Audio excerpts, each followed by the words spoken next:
এই রাশেদ বন্ধু। হ্যাঁ, কি হইছে বন্ধু? বন্ধু এবার ঈদের ছুটিতে কই যাবি? বন্ধু, আমার তো ইচ্ছা সাজেক যাওয়ার, সাজেক যাবো। তুই কই যাবি? বন্ধু ইচ্ছা তো আছে, কিন্তু আমার কাছে তো বন্ধু টাকা নেই রে। বন্ধু, তুই কোনো চিন্তা করিস না, আমার মামু যে এই ঈদ বোনাস দেয়, ওটা দিয়ে তুই আর আমি সাজেক তো ভালোই বান্দরবনেও ঘুরাইতে পারবো। কি কস বন্ধু, তোর মামু তো তাহলে ভালোই অনেক টাকার মালিক মনে হয়। তাহলে বন্ধু আমারও লইস। বন্ধু ঈদ মোবারক। বন্ধু চলো তাহলে তোমার মামুর কাছে যাই, ইচ্ছা আমি এটা নিয়ে আসি। ও আচ্ছা, চল। বন্ধু ওই যে তোমার মামু। হ্যাঁ, আরে বাগিনা, ঈদ মোবারক বাবা। মোবারক।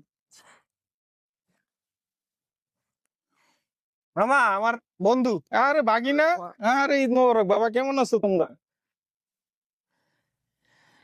কি বেটা মামার সালাম কর, বকশিস মামা। আরে বাগিনা, তোমার সালাম করা লাগো, তুই আমার একমাত্র ভাগনা। আমার ভাগনা বন্ধুরে নিয়ে আইসস, তোকে তো ঈদ সালামি না দিলে কেমন দেখা যায়।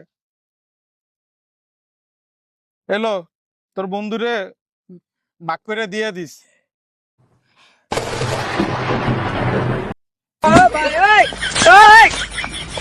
আমি পারি না, আর পারি না, আমি কেন মরি না।